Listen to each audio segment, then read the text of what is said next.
Atos 2 diz assim: ao cumprir-se o dia de Pentecostes, estavam todos reunidos no mesmo lugar. De repente veio do céu um som como de um vento impetuoso e encheu toda a casa onde estavam assentados. E apareceram distribuídas entre eles línguas como de fogo, e pousou uma sobre cada um deles, e todos ficaram cheios do Espírito Santo, e passaram a falar outras línguas segundo o Espírito lhes concedia que falassem. Ora, estavam habitando em Jerusalém judeus, homens piedosos, vindo de todas as nações debaixo dos céus. Quando, pois, se fez ouvir aquela voz, afluiu multidão, que se possuiu de perplexidade, porquanto cada um ouvia falar na sua própria língua. Estavam, pois, atônitos e admiravam, dizendo: vede, não são porventura galileus todos esses que estão falando? E como os ouvimos falar, cada um em nossa própria língua materna?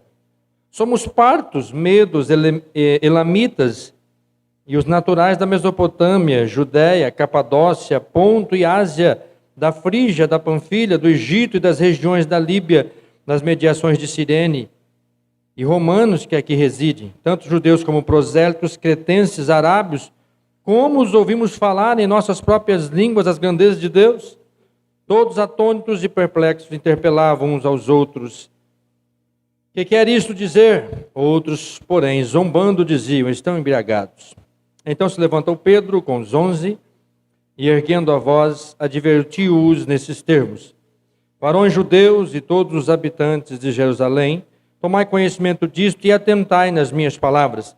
Estes homens não estão embriagados, como vindes pensando, sendo esta a terceira hora do dia.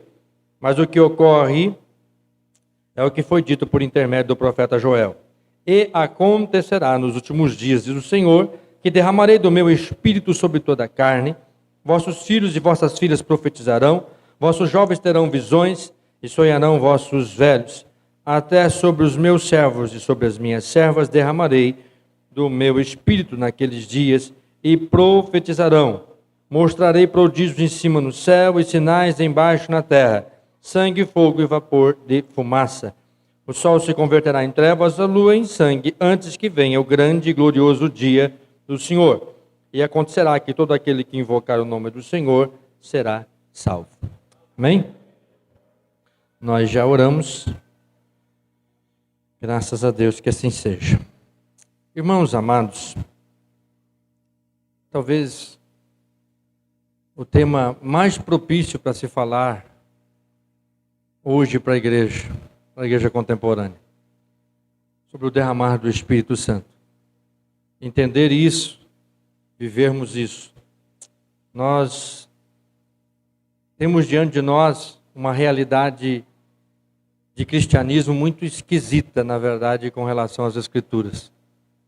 Nós vemos um crescimento ou um grupo espantoso de cristãos, igrejas com bastante pessoas dentro delas, que se dizem cristãs,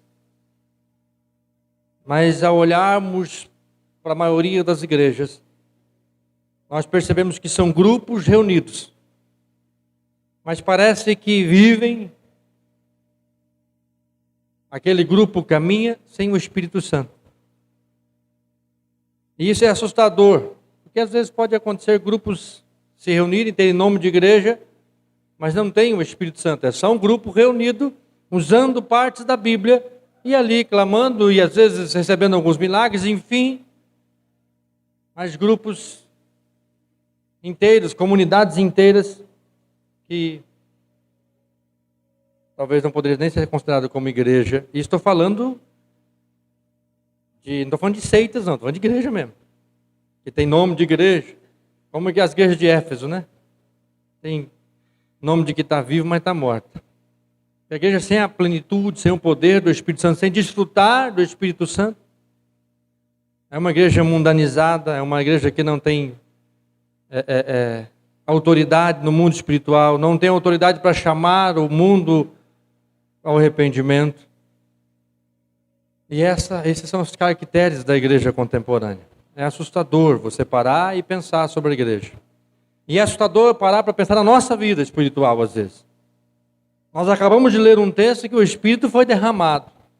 E o que acontece com a gente, que às vezes vivemos uma vida espiritual tão fragilizada, tão assim, fraca de realismo da presença de Deus em nós. Às vezes falamos muito do que temos sobre a nossa convicção racional. Mas às vezes, se fôssemos falar dessa convicção experiencializada, poucos crentes estão experiencializando essa convicção. Não, eu creio que o Espírito Santo foi derramado, eu creio que eu tenho o Espírito Santo, eu creio. E como é que é? Você tem tido experiência, tem sentido a presença dele na tua vida? Aí já está difícil, pastor. Aí já o senhor complicou a pergunta. E aí vivemos uma vida cristã seca. E aí, como a gente está sem presença do Espírito Santo, aumenta-se os problemas emocionais no meio da comunidade cristã, aumenta-se os problemas no meio das famílias, enfim, está aí a igreja contemporânea. Preste atenção do que eu estou falando de igreja, não estou falando das pessoas que não conhecem Jesus. Estou falando de nós, igreja. Quando de nós já estamos vivendo uma vida cristã há algum tempo de forma seca. De forma que nós nos alicerçamos só na convicção que temos. Queridos, cristianismo, primeiro é sim, a convicção na verdadeira mensagem. E depois, de fato, experienciar a presença de Deus na nossa vida. Um culto como esse, nós sentimos a presença de Deus. Saímos de nossas casas e saímos daqui, e viemos para cá e saímos daqui pior do que chegamos, ou igual que chegamos, ou sair cansados, fadigados, tem alguma coisa errada. Nós acabamos de cantar que aqui o Senhor ordena a bênção, não é nas quatro paredes, não.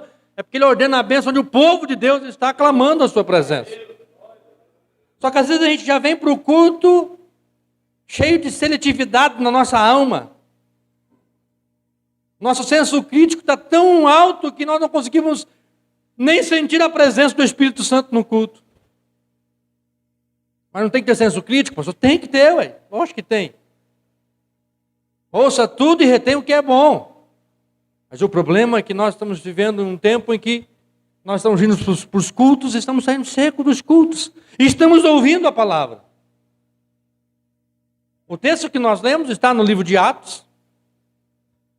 Todos nós aqui, talvez a maioria ou todos, já sabem que o livro de Atos é o livro histórico do Novo Testamento. Não é um livro doutrinário, mas todo livro histórico ele fortalece, ele é para fortalecer doutrinas. É lógico que você não tira doutrinas daqui. Tem muita coisa no livro de Atos que foi para o momento, que o Espírito Santo fez para a igreja primitiva, como alguns momentos em que, para vir o Espírito Santo sobre o povo, teve que colocar a mão sobre eles. Aí alguns pregadores criam doutrina que para você receber o batismo com o Espírito Santo tem que colocar a mão sobre você. Não está querendo dizer isso no livro de Atos. Ele está simplesmente descrevendo que foi assim lá com os crentes de Samaria. Já em outros lugares não foi. Aqui, por exemplo, não foi colocado mão sobre ninguém. No texto que nós lemos. Mas enfim, nós temos um texto histórico diante de nós. Um texto que vai contar como a igreja primitiva começa a sua longa caminhada e depois de 3 décadas chega lá na sede do Império Romano e daqui a pouco o Evangelho está tomado no mundo antigo. Mas a igreja do Novo Testamento, ela nasce ali com Cristo, os apóstolos, aqui já tem mais de 120 pessoas, e de repente acontece isso que o próprio Jesus havia profetizado, falado. Falou, fique em Jerusalém até que do alto sejais revestido do poder. Jesus falou aos seus discípulos em João que o Espírito Santo seria dado, que ainda não havia sido dado porque ele estava aqui. E aí você vê, lendo a história de Atos aqui, a descrição de Lucas, como essa igreja cresce, o porquê que ela cresce, por que ela é tão assim dinâmica. Quando você lê aqui como essa igreja caminhava, você fala, meu Deus, se tivesse uma igreja dessa perto de casa, até eu ia congregar. Porque é uma igreja, aí você fica, às vezes, tem aqueles montes de pragmatismo para ensinar como é que a igreja cresce, né, pastor Itamar? Porque a gente fica numa crise danada, por que a igreja não cresce? angustia. Pastor, perde sono, por que a gente prega? Prega, a igreja não cresce, os crentes não vêm para a igreja. Tem um diácono lá na igreja que faz assim, o senhor fica pregando a verdade, e isso que dá. Mas mesmo assim você entra assim, meu Deus, aí você olha para essa igreja, chega um ponto que Lucas vai falar do crescimento dela, nem fala de número, ele começa a falar quase 3.000, depois 5, depois vai multidão. Ele já deixou de contar. Mas essa igreja, ela é marcada. Aqui, esse crescimento, essa coisa linda que está acontecendo nessa igreja, é interessante. Poder do Espírito Santo, primeira coisa na vida dessa igreja, de Atos. Poder do Espírito Santo, você vai ver aqui a história da igreja começando com o derramar do Espírito Santo. No texto que nós lemos. Depois você vê um apóstolo se levantando e pregando de forma cristocêntrica, ou seja, a mensagem apostólica é Cristo no centro. Aí você vê uma igreja em Atos dos Apóstolos, a descrição de Lucas, os relatos de Lucas, que essa igreja cheia do Espírito Santo é uma igreja que tem pregadores que vão pregar uma mensagem cristocêntrica. Você pode ver o resto do capítulo 2, Pedro pregando isso. Eu achei interessante o Dr. Augusto Nicodemos falando que Pedro pregou aqui, era tanto o poder do Espírito que um sermãozinho desse aqui, pastor Itamar, converteu quase 3.000 pessoas. Aí o Augusto Nicodemos falou o seguinte: hoje nós estamos vivendo em um tempo que nós temos que pregar 3.000 sermões para converter uma pessoa. Mas essa igreja aqui tinha esses apóstolos, e aqueles estavam pregando cristocentricamente, ou seja, Cristo era o centro da mensagem deles, toda a glória é para Cristo, é Cristo que salva, é o mesmo lema da reforma, somente Cristo. Só que não para por aí, você vai ver uma igreja que está aqui, vivendo o Evangelho, perseveravam na doutrina dos apóstolos, no partir do pão, na comunhão e na oração. Em cada alma havia temor, tinham tudo em comum, vendiam suas propriedades, o negócio era fantástico. E Lucas relata que o pessoal olhava e a igreja caía na graça do povo, as coisas iam aumentando, os números iam aumentando, e essa igreja foi só crescendo, milhares de pessoas se convertendo. E essa igreja foi enchendo de pessoas que ouviam uma mensagem cristocêntrica. Eu comecei dizendo que a igreja contemporânea está cheia de pessoas, mas não foram chamadas por uma mensagem cristocêntrica. Foram chamadas por uma mensagem estranha ao Evangelho. Por isso que temos tantas pessoas dentro das igrejas evangélicas hoje, que não são cristãs, não são nascidas de novo. Porque só tem um jeito das pessoas nascerem de novo: ouvindo a pregação do Evangelho, uma mensagem cristocêntrica, que é o que mais pouco se ouve nos púlpitos atuais. Mas enfim, voltando aqui no relato de Lucas, você percebe essa igreja que está vivendo a prática do Evangelho, comunhão, oração, que vida fantástica. O pessoal ficava um na casa do outro, comendo, lá era pão, né? Aqui não pode comer churrasco. O povo estava um na casa do outro, tinha tempo, comunhão, ia para o culto todo dia. Que igreja fantástica. Só que essa prática cristã também ia para o lado do testemunho, eles morriam por causa de Cristo. Aquele negócio era espantoso. Como é que esse povo morre por causa desse Jesus? Tem que ser uma coisa muito forte, muito poderosa. Esse povo está morrendo por causa de Jesus. E isso fazia com que essa igreja fosse tão dinâmica, fosse tão chocante para a sociedade daquele tempo. E está aqui relatado para que nós entendamos que é o ideal de igreja, que é o ideal de igreja para nós, que é assim que o Senhor idealizou a sua igreja. Essas coisas que eu falei aqui, poder do Espírito Santo, pregação cristocêntrica, evangelho prático, isso tudo vai ser evidenciado nas cartas como doutrina. É assim que a vida cristã segue. Só que justamente isso nós estamos vendo em uma igreja cheia do poder do Espírito Santo. Essa igreja aqui, ela experimenta logicamente ali o início de um novo tempo do Espírito Santo sobre os seres humanos. No Antigo Testamento, o Espírito Santo vinha sobre alguns, para algumas missões. Números 11, 16, quando Moisés escolhe os 70 lá para pedir o Espírito Santo sobre eles, o Senhor disse que é repartir do Espírito que estava sobre Moisés. Juízes, o Senhor falando no capítulo 3, depois no capítulo 13, Otiniel e Sansão, o Espírito vinha sobre eles para aquela tarefa.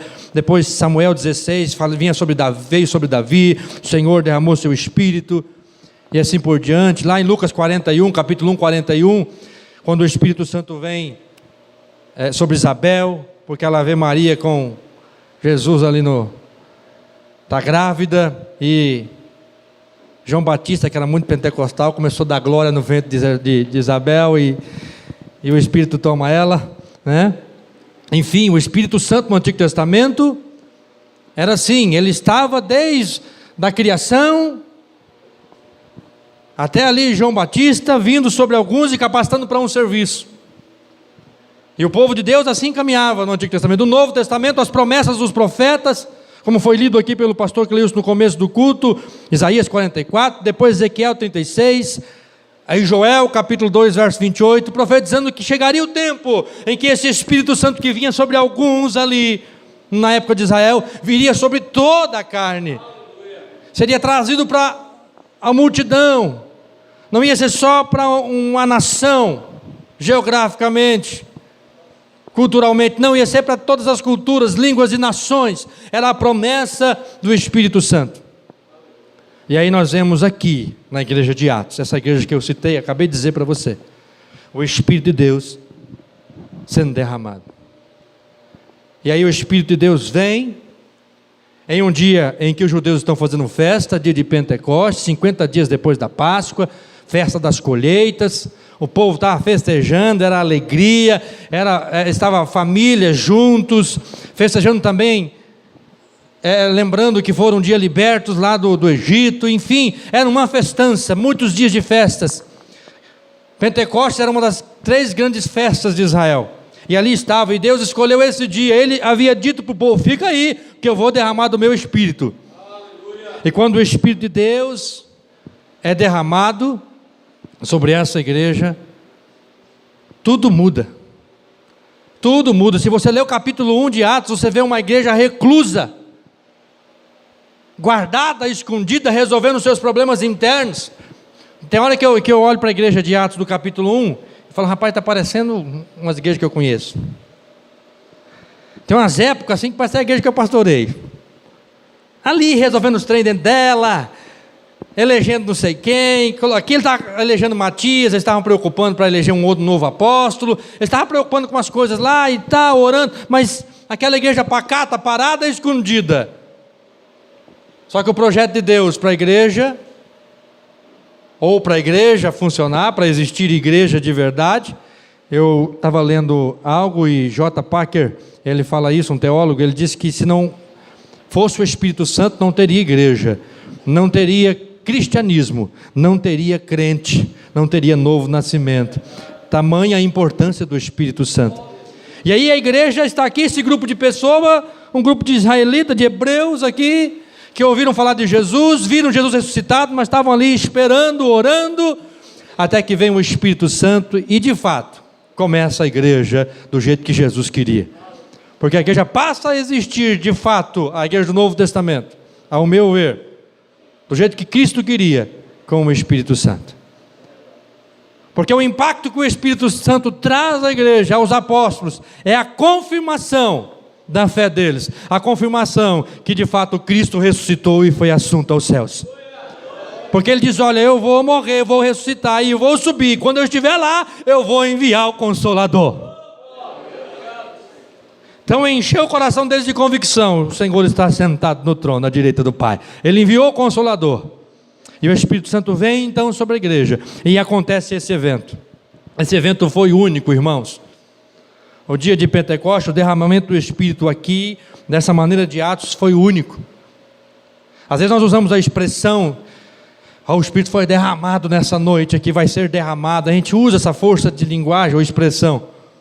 Mas o Espírito Santo já foi derramado. Às vezes nós usamos essa expressão de está sendo derramado, ou vai ser derramado aqui hoje à noite, que é costume, é linguagem de pentecostal nossa mesmo. Mas o derramamento do Espírito Santo foi um único evento, já aconteceu, e o Espírito Santo está aqui. A verdade é que, com relação a essa frase que eu disse, essa verdade que eu disse, Existe muitos crentes igual Jacó. Jacó teve aquela experiência lá em Gênesis, deitou lá, cabeça numa pedra e teve uma experiência tremenda. Anjo subia, anjo descia, aquele negócio lindo. De repente ele despertou, falou: Deus estava aqui e eu não sabia. Tem um monte de crente assim. O Espírito Santo está aqui nessa noite, está aqui capacitando você. Na verdade Ele te trouxe aqui, só que às vezes a gente vem aqui, né, para adorar a Deus e sai daqui sem sentir a presença dEle. Ele está o tempo inteiro perto da gente, porque Ele já foi derramado. Essa expressão derramada quer dizer que Ele já está no nosso meio. Ele está conosco. Jesus disse: olha, eu estarei convosco até a consumação dos séculos. O anjo, quando disse para Maria que Jesus ia vir, falou: vai ser Deus conosco, Emanuel. Mas e aí? Ele morreu, ressuscitou e foi, mas o Espírito Santo continua aqui. Ele continua sendo Emanuel, Deus conosco.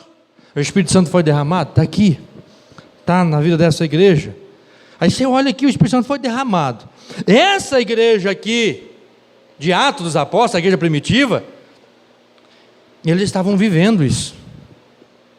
Não, mas foi só para eles lá. Não, eu falei que algumas coisas serviu para essa igreja.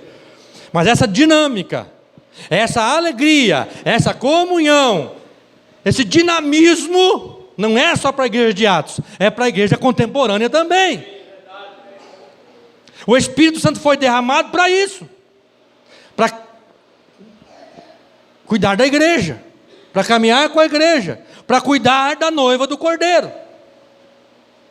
E aí quando você para pensar sobre esse derramamento, esse evento, esse cumprimento das profecias do Antigo Testamento, quando você para pensar no derramamento do Espírito, você começa a pensar em algumas coisas que têm a ver sobre o derramamento do Espírito. E de forma bem rápida, o derramamento do Espírito aqui tem a ver com promessa.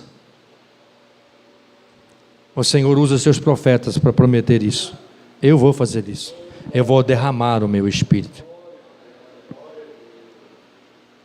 Eu vou dar um novo coração para vocês. Eu vou fazer com que o meu Espírito faça vocês obedecer a minha lei. A promessa de Deus aqui, o próprio Pedro está dizendo, falou: olha, o que vocês estão vendo aqui é o que foi dito pelo profeta Joel. É interessante que Pedro faz uma hermenêutica aqui, que Joel ele fala assim: olha, depois desses dias, e Pedro fala assim, nos últimos dias. Pedro era pentecostal, ele já mandou uma lá. Joel falou: olha, depois desses dias. Joel não sabia. Pedro, você não pode ir contra a hermenêutica dele, porque diz a Bíblia que ele está cheio do Espírito Santo. Ele se levantou e disse: olha, o que está acontecendo aqui é o que prometeu o Senhor por meio do profeta Joel, que nos últimos dias eu faria tal coisa. Mas o que eu quero intensificar aqui é que nós prestemos atenção e entendemos sobre a promessa de Deus, sobre esse Deus que promete coisas lindas para o seu povo. Revelou Cristo para nós, Ele prometeu e nos deu Cristo. Cristo morreu na cruz do Calvário para nos dar salvação, agora deu o seu Espírito Santo, e ainda Ele prometeu algo mais, que um dia estaremos com Ele para sempre, moraremos no novo céu e na nova terra. Então, se Ele cumpriu a promessa do Cristo, cumpriu a promessa do Consolador, Ele também cumprirá a promessa de um dia buscar o seu povo para viver com Ele eternamente. Derramamento do Espírito tem a ver com o sobrenatural, a manifestação do sobrenatural de Deus. Aqui você vê as coisas acontecendo aqui. Você vê esse povo tendo visão. Olha, línguas como de fogo. Tem gente que já fala que é fogo, né? Língua como de fogo. É um negócio lá que não dá para ver direito. Ele falou mais ou menos lá, fala língua como de fogo. Que daí já vem um batismo com fogo e vem aquele monte de coisa misturada, né? Esse negócio de batismo com o Espírito Santo, batismo com fogo, você tem que rever essa questão aí, né? Nós pentecostal fica, manda fogo, fogo, cuidado que é negócio de mandar fogo. Capítulo 3 de Mateus, é perigoso aquele fogo lá, viu? Mas aqui, línguas como de fogo. Daqui a pouco os galileus, o povo simples, irmãos, falava pouco ali o hebraico e o grego, talvez alguns deles. O povo dando a falar outras línguas, pastor Alex. algo sobrenatural. Para mim já é sobrenatural falar o português correto. Você imagina falar outra língua. É verdade, não estou brincando não. Português para mim é milagre. Esse povo aqui estava falando outras línguas que eles nem tinham conhecimento, eles nem sabiam daquela existência, daquele tipo de gente. E eles estavam falando a língua deles, isso é sobrenatural. Aleluia. O derramamento do Espírito veio trazer o sobrenatural para a igreja, para mostrar para a igreja que o reino de Deus está nos nossos corações. Que nós fazemos parte do reino, embora não está pleno o reino ainda, mas nós podemos experimentar coisas que o reino só pode oferecer para nós. Derramamento do Espírito Santo é sobrenatural na igreja. Isso nos faz, acalma um pouquinho nosso coração de pentecostal. Porque aqueles cultos, às vezes, que você ignora o sobrenatural, não é bagunçar, não estou falando sobrenatural, ação de Deus. Sentimos a presença mesmo, Deus falar através de pessoas, os dons fluírem na igreja. Isso no meio da igreja primitiva tinha. Porque derramamento do Espírito Santo trouxe o sobrenatural para a igreja. A igreja vive no sobrenatural. O próprio Pedro aqui decifrando a profecia de Joel está dizendo, olha, e tem uma coisa, os vossos filhos e as vossas filhas vão profetizar, os vossos jovens vão ter visão e sonharão os vossos velhos. Aí tem aqueles coaches que pegam esse texto aqui e começam a falar de sonho, outras coisas diferentes. Mas é sobrenatural. Depois ele fala aqui embaixo, olha, eu gosto de falar isso aqui, né? Sangue, fogo e vapor de fumaça. Né? Quando eu vejo um trem errado, uma coisa esquisita, eu falo sangue, fogo e vapor de fumaça. Mas enfim, você começa a perceber que o derramamento do Espírito está ligado a isso, sobrenatural. Depois você vai continuar olhando para a igreja primitiva, o Senhor continua agindo sobrenaturalmente na vida dessa igreja, através dos seus servos. Então o derramamento do Espírito tem a ver com sobrenatural. E isso me indaga o coração, porque que nós, igreja contemporânea, temos experimentado tão pouco o sobrenatural. Não culpa o pastor só não, meu filho, minha filha. Sim, nós do púlpito também estamos sofrendo. Você acha que pregar uma mensagem para 3.000 pessoas se converter é bom? Quer ver pegar 3.000 mensagens para um converter? Por que não está havendo esse sobrenatural às vezes no nosso meio? Aí a gente só culpa o outro. Faz assim, aponta o dedo para mim. Aponta o dedo para mim, irmãos. Aponta para mim. Faz assim agora. Tenha certeza de uma coisa. Se eu e você, no nosso particular com Deus, começarmos a buscar a Deus. Sabe o que é interessante nessa igreja aqui, pastor Itamar? Que essa igreja orava antes no derramamento do Espírito, porque eu estava orando quando o Espírito desceu. E eles passaram a orar muito mais depois que o Espírito desceu. Só que a igreja contemporânea está orando menos do que a igreja antes do derramamento do Espírito. E essa igreja é nós. Viu? Ah, mas a culpa é do Ministério do Louvor. A culpa é de ciclano, a culpa é nossa inteirinha, nós todos juntos, queridos. Que nós temos tempo para tudo. Menos para pagar o preço, para viver no sobrenatural. Nós falamos tanto de graça, tanto da misericórdia, tanto da eleição, quando fala de pagar preço, fala, está amarrado. Não, querido. Essa expressão pentecostalizada assusta, não, pagar preço. Uma vez eu ouvi uma frase de um pastor, nunca mais esqueci, pastor João Batista, professor de teologia, exímio professor de teologia sistemática. Ele falou assim: salvação é de graça, mas unção custa tudo. A palavra do Senhor manda que a gente se encha do Espírito Santo, que a gente busque de fato Deus. A gente não busca. Nós estamos numa geração que se envolve. Não tem um tempo, tem sim. Se você for parar o tempo que você dá para Facebook, para WhatsApp, sei nem sei o nome dos trem, que eu sou jeca para esse negócio, né? Eu falo porque os outros falam. O que eu conheço é WhatsApp e Facebook, mal. Saí do Facebook tem uns meses já, que aquilo me estressou. A gente não tem tempo mesmo não. Se você for somar aí quanto tempo você gasta nas redes sociais, não tem como orar mesmo. Então se tem uma coisa que não é falta de tempo. Essa igreja orava, eles estavam há 10 dias orando. Eles se reuniam para orar. Se nós pegarmos pastor Cleilson, pastor Itamar e chamar a igreja, pastor Alex, irmãos, vamos ter 30 dias de oração direto. Os cultos vão ser só de oração. 2 horas de oração. É perigoso até nós faltar.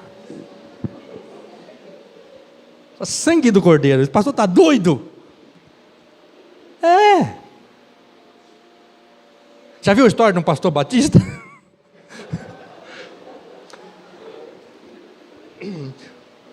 Camarada, mãe dele acordou ele de manhã no domingo e falou: meu filho, para a igreja, escola dominical. Eu falei: mãe, eu estou muito cansado. Me dá umas razões para mim para a escola dominical. Filho, você tem a chave da igreja, filho. Você tem que abrir igreja. Mãe, fala outra. Filho, você é o professor da escola dominical. Você tem que levantar aí. Mãe, fala mais uma. Você é o pastor abençoado, vai. Às vezes nós estamos assim. Estou brincando, viu, pastor Itamar? Isso deve ser da volta de Cristo. Irmãos, é muito séria essa realidade. Olha essa igreja aqui, vivendo os cumprimentos de promessa, vivendo o sobrenatural. Sabe qual promessa que nós estamos vivenciando hoje? Ou vamos vivenciar? O juízo de Deus sobre a igreja. De tão atrapalhado que nós estamos. Nós estamos prestes a vivenciar essa promessa que o Senhor falou que vai trazer sobre a igreja, para purificar a igreja. A gente podia pegar tantas outras promessas boas, mas nessa noite entenda, em nome de Jesus, o derramamento do Espírito tem a ver com promessa, tem a ver com o sobrenatural, tem a ver com o anúncio dos últimos dias. Falei para você que Pedro fez uma hermenêutica lá. Se você pegar Joel, ele falou: daqui muitos dias, depois de muitos dias vai acontecer isso aqui. Pedrão já pegou a palavra e falou: é agora. E tem uma coisa, Joel disse que era nos últimos dias, ele entendeu como últimos dias. Então, ou seja, Pedro está dizendo: olha, vocês estão vendo isso aí?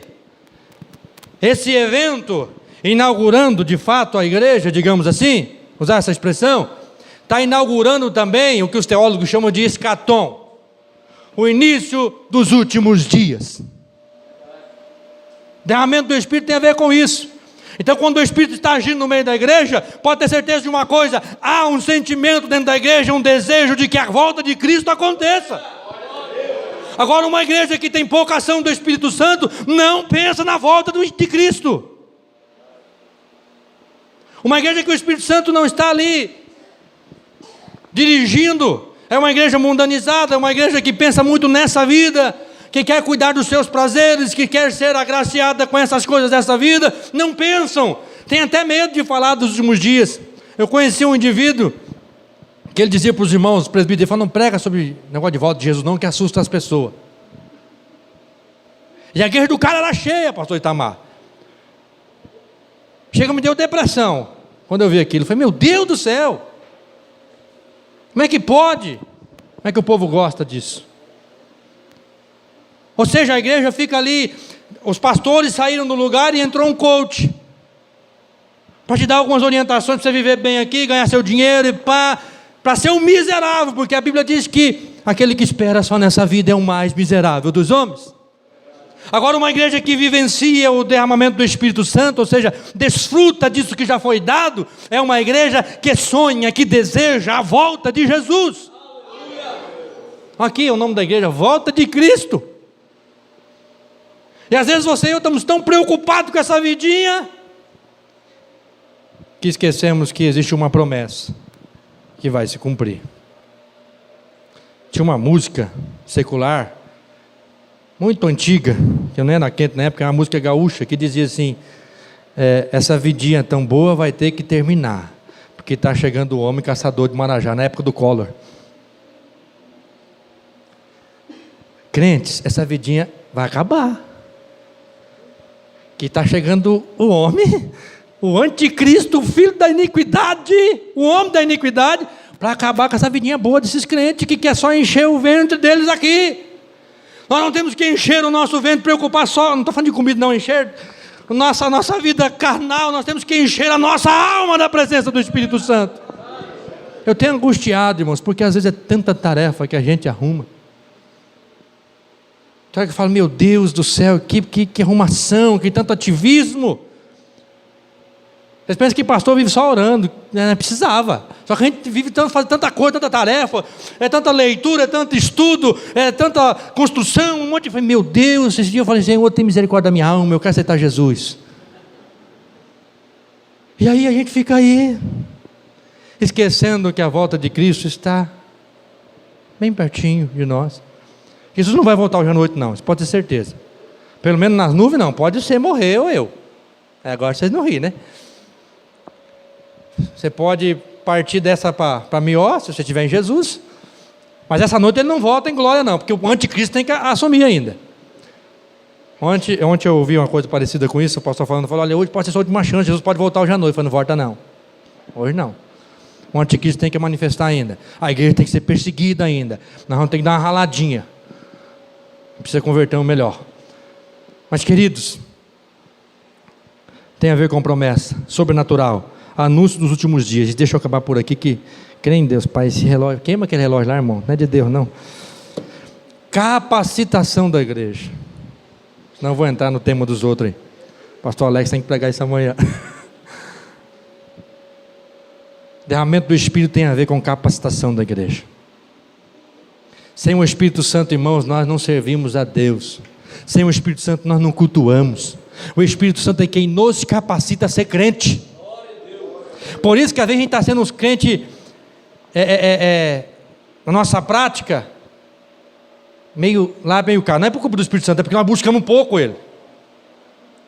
É Ele quem nos capacita a ser melhor todos os dias. Mas muito dessa capacitação nós temos que buscá-la. Não estou falando de dons, que dom Ele dá para quem Ele quer. Diz lá em Coríntios, cuida dos melhores dons. Mas Ele dá, quem aprover dá. Mas eu estou dizendo buscar essa capacitação para vencer o pecado, para pregar o Evangelho. Às vezes nós somos uns crentes meio barrela, porque a gente não ora, não busca Deus, não busca a presença do Espírito Santo, e aí não há dinamismo em nós. E tem uma coisa, você só vai ser crente pleno se você estiver cheio do Espírito Santo. E ele já foi dado, não precisa esperar ele derramar de novo não, ele não vai ser derramado. Você pode interpretar ou entender que ele vai ser derramado na tua vida hoje, não, ele pode manifestar o poder dele na tua vida hoje. Talvez você não nasceu de novo e hoje aconteça um novo nascimento. Então quando você nasce de novo, você está sendo batizado com o Espírito Santo. Ele está entrando no seu coração, está te selando e te dando a garantia da vida eterna. Mas nessa noite, em nome de Jesus Cristo, eu comecei dizendo sobre a igreja contemporânea. Falei um pouco da igreja primitiva e falei para vocês o que nós temos aí. Foi derramado o Espírito Santo para nós. Ele está aqui para capacitar você a ser um esposo melhor, para ser uma esposa melhor, um filho melhor, um pai, uma mãe melhor. O Espírito Santo está aqui para isso. Ele quer intimidade com a gente. E nós precisamos nos arrepender, queridos, hoje à noite. Nós precisamos despertar, porque o Espírito Santo está pertinho de nós. Aliás, está dentro de nós, daqueles que são salvos. E às vezes nós estamos abafando a voz do Espírito. Estamos desprezando.